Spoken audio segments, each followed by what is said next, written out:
Hello. It's that time of the week again where we are going to be looking at decks of the week. Yeah, so there's a kind of a, I wouldn't say a great wide range of decks this week. There's kind of a lot of crossover. There's a couple of Hawk lists, a couple of Surfer lists. It's kind of,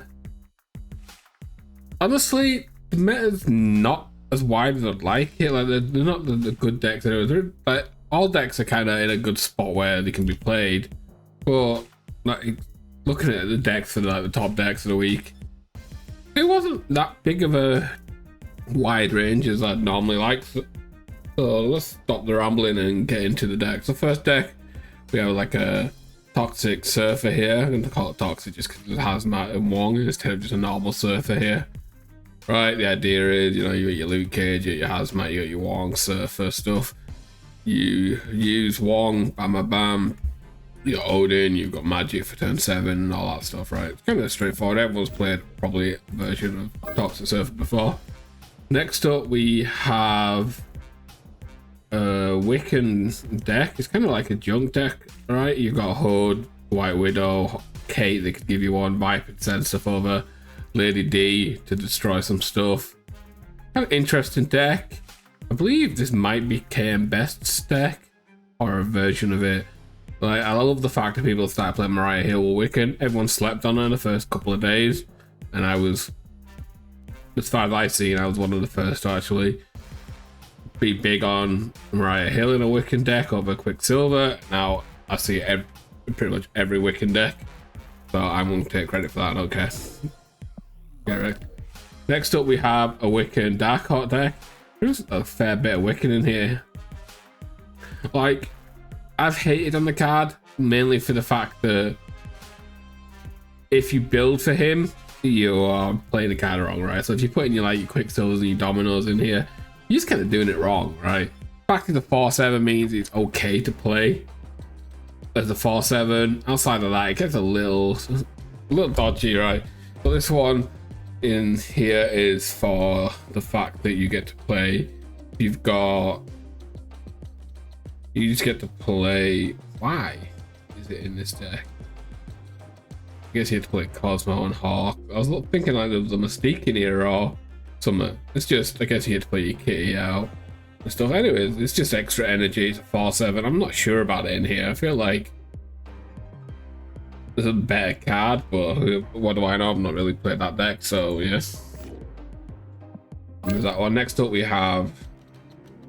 Oh, this is like Sandman deck, right? Where you got your Ultron late, you've got Cassandra, obviously. Cassandra's still around because, Arashiv's still a deck.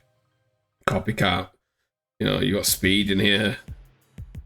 So you got your 1s, your 2s, your 3s, whatever. You got Ultron and Red Hulk for turn 6 after a Sandman on 5. Nebula can grow Sandmans. I mean, it's by the hand, just an annoying card. Obviously, White Widow to block a lane or make them contest a lane, whatever. Next up, standard Zoo, because of Marvel Boy, has been in a good spot, so I'm not surprised to see him Zoo around. We're not going to talk about that. We talked about it pretty much all last week. Arashim, Loki's becoming one of the best free drops in the game right now. He's super flexible. I'm surprised.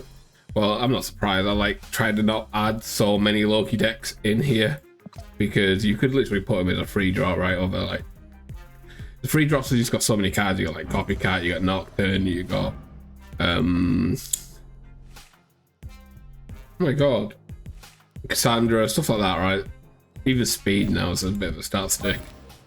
Next up, we just have a standard Surfer. You got the Killmonger version, so obviously you've got Nova, helps you deal with Zoo stuff or high Evo stuff, maybe if they don't draw their protection. Pretty standard deck. As always, a lot of frees are kind of flexible because frees just got the best cards in the game. Next up, we got this Black Bolt Hawk list that was flying around the rounds. I am surprised that this version. Okay, this version's gone for Swarm over Proxima, which is interesting. I can see it. It lets you play 2 cards. Lets you play a bit earlier. Okay, yeah, I can see it. Gives you some cannon fodder, and it's alright. I do like the Proxima though, for reaching locations you can't play on. Next up we just have the standard Hawk list. There's quite a lot of Hawk. This card is probably the best card that I've ever added to the game in just how long it's been meta relevant, and it's kind of a bit annoying. You got the Juggernaut tech that just kind of came out of nowhere a couple of weeks ago and just stuck. And the last deck is just a Patriot deck. It's got Blink in it, which makes it a little different and interesting. Normally you don't probably have Blink. You'll probably have, like, I don't know, maybe